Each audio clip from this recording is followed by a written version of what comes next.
Bismillah. Sur l'eau, il faisait frisquer et Kay se serrait frileusement dans son manteau de fourrure. Au halètement régulier de son moteur, le petit yacht descendit la rivière, passa sous la pointe aux mouettes, puis s'engagea dans la baie qui la séparait de la borne falaise de Stark Head. À plusieurs reprises, certains des passagers avaient amorcé le commencement d'une question, mais chaque fois l'inspecteur-chef avait fait comprendre que le moment n'était pas encore venu. Pour cela, il levait simplement en l'air une main énorme, qui faisait songer au jambon de carton dont on se sert au théâtre. Kay et Ted se tenaient à côté l'un de l'autre, assis lui aussi. Neville ne bougeait pas, non plus que Mary Aldine et Thomas Royd, les uns et les autres, regardaient de temps en temps la haute silhouette de McVirter, debout à l'arrière, le dos tourné à l'avant du bateau. Battle attendit que l'embarcation fût dans l'ombre de la falaise de Starkhead pour faire baisser le régime de moteur. Après quoi, il parla sans hâte, réfléchissant et pesant ses mots. De toutes celles auxquelles j'ai été mêlé, commença-t-il, cette affaire aura été l'une des plus bizarres. La plus bizarre peut-être, et avant d'en venir à elle, j'aimerais dire deux mots d'un sujet très général. Le meurtre, ce que je vais rappeler, n'est pas très original, et en fait, je crois l'avoir entendu dire par Mr. Daniels, le jeune avocat, qui est très capable, tel que je le connais, de l'avoir emprunté à un autre. Voici ce dont il s'agit. Quand vous lisez le récit d'un crime, ou si vous préférez un roman, où il est question d'assassinat, généralement c'est par la relation du meurtre que s'ouvre l'histoire. C'est là une faute. Le meurtre commence beaucoup plus tôt. Le meurtre est une conclusion, un aboutissement. Il résulte d'un ensemble de circonstances qui amènent les acteurs du drame en un point donné, à un certain moment. Les gens viennent de partout et on ne sait pas pourquoi. Mr. Royd arrive de Malaisie. Mr. McVirter n'est ici que parce qu'il a tenu à revoir un endroit où naguère il a voulu se tuer. Le coup qui donne la mort n'est que la fin de l'histoire. Ce qui se passe à leur hache. Après un court silence, il ajouta. Et leur hache, c'est maintenant. 5 visages se tournèrent vers lui. 5 visages étonnés, mais 5 seulement. McVirter n'avait pas bougé la tête.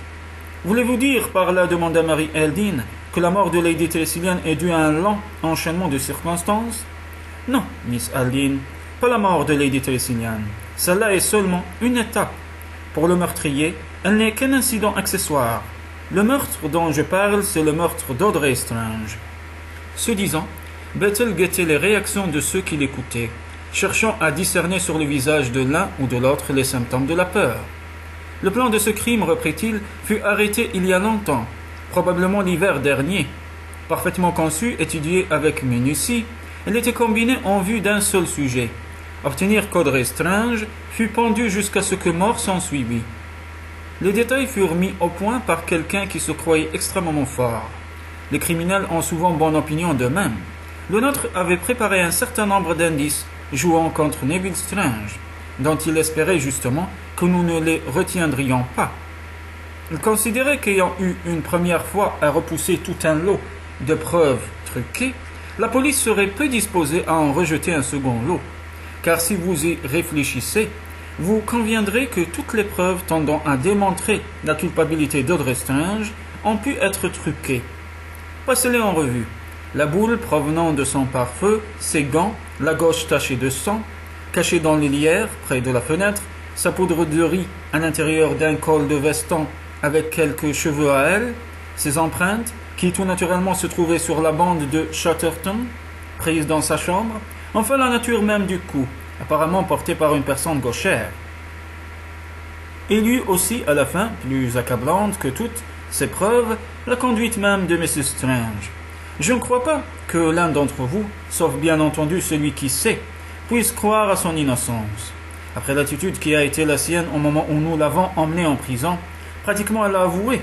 Et peut-être n'aurais-je moi-même jamais cru à son innocence si une expérience personnelle ne m'était revenue en mémoire. Ce fut pour moi au moment où je l'ai vu, comme un coup de poing entre les deux yeux. Parce que, voyez-vous, j'ai connu une jeune fille qui avait fait la même chose, qui admettait elle aussi qu'elle était coupable, alors qu'elle ne l'était pas. Et Audrey Strange me regardait avec les yeux de cette jeune fille. Évidemment, je devais faire mon devoir, pour nous policiers, seul compte les faits, quoi que nous puissions sentir ou penser. Mais je puis vous dire qu'à ce moment-là, j'ai souhaité un miracle, parce que seul un miracle pouvait sauver la pauvre femme. Et mon miracle, je l'ai eu. presque tout de suite, Mr. McWhirter est arrivé avec son histoire. Il prit un temps et dit « Mr. McWhirter, voudriez-vous répéter ce que vous m'avez raconté ?» McWhirter se tourna vers l'avant du bateau. En petites phrases courtes et concises, il fit le récit de son suicide manqué, en mois de janvier précédent, expliquant ensuite comment il avait eu le désir de revoir l'endroit où il avait tenté de se donner la mort. Lundi soir, poursuivit-il, j'allais donc sur la falaise, j'y restai longtemps perdu dans mes pensées. Vers 11 heures, j'étais en train de regarder la grande villa qui se trouve sur ce que j'ai su depuis être la Pointe aux Mouettes. Quand je remarquai que d'une des fenêtres de la maison pendait une corde qui descendait jusqu'à la mer. Peu après, un homme grimpait à cette corde.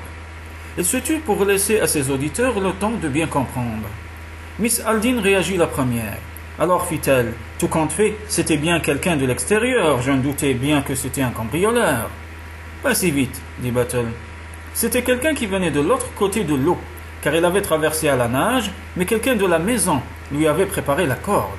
Donc, quelqu'un de la maison est au moins complice. Lentement, il poursuivit. Nous connaissons quelqu'un qui, cette nuit-là, se trouvait de l'autre côté de l'eau, quelqu'un que personne n'a vu entre 10h30 et 11h15, et qui pourrait avoir fait à la nage la traversée aller-retour. Quelqu'un qui avait une amie à la Pointe aux Mouettes. N'est-ce pas, monsieur Latimer? Ted s'était levé. Mais je ne sais pas nager, s'écria-t-il. Je ne sais pas nager, c'est bien connu. Kay, dites-lui que je ne sais pas nager.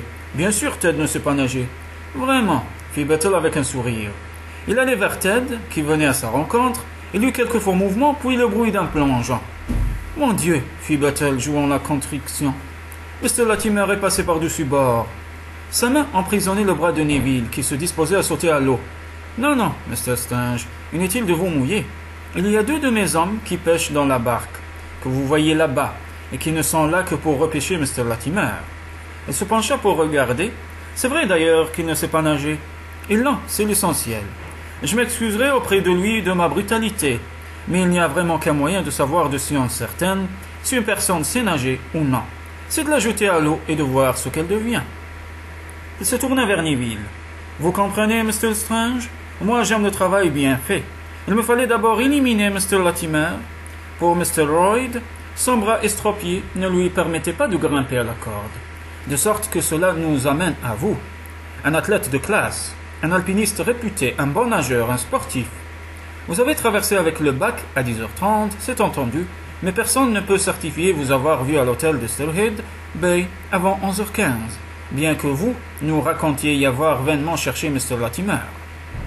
Neville dégagea son bras d'un geste sec et rejetant la tête en arrière se mit à rire. Vous prétendez que j'ai traversé à la nage, que je suis monté le long d'une corde, que vous aviez laissé prendre de votre fenêtre, que j'ai tué Lady Tressilian et qu'à la neige toujours, j'ai regagné l'hôtel de Stirhead Bay? Mais c'est de la pure fantasmagorie. Et tous ces indices qui me désignaient comme le coupable, c'est moi qui les aurais disposés à votre intention? Exactement, fit Battle. Et l'idée n'était pas si mauvaise. Mais pourquoi aurais-je voulu tuer Lady Tressilian?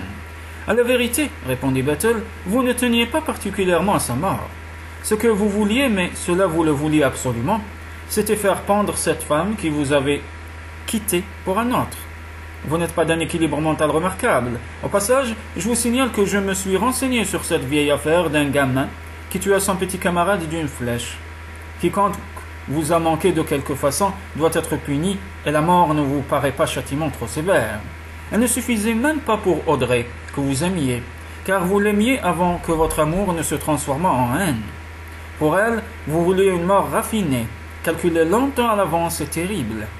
Vous avez cherché et ayant trouvé, peu vous importait que votre plan impliquait la fin tragique d'une femme qui avait été pour vous un peu comme une mère. Neville se contenait.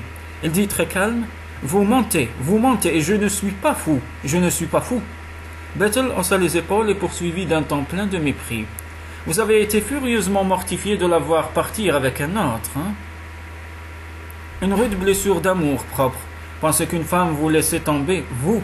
Vous avez sauvé la face en proclamant que c'était vous qui la quittiez. Et pour qu'on en pût douter, vous avez épousé tout de suite une autre femme qui vous aimait. Mais au fond de vous-même, vous ne pensiez qu'à Audrey. C'est à elle que vous songiez, à ce que vous lui feriez. La faire pendre, vous ne pouviez trouver mieux. Une bonne idée, d'accord. Le malheur, c'est que vous n'étiez pas assez intelligent pour réaliser ce que vous aviez rêvé. Neville fit un mouvement. Bethel continuait. Car toutes vos malices étaient conçues de fil blanc. Votre histoire de Niblick, par exemple, est ridicule. Comme tous ces indices grossiers qui vous désignaient comme étant le coupable. Audrey, j'en suis sûr, a très bien vu où vous vouliez en venir. Et je suis convaincu qu'en son fort intérieur, elle se moquait de vous. Dire que vous avez cru que je n'avais rien deviné de vos manigances. Les assassins sont décidément de pauvres types.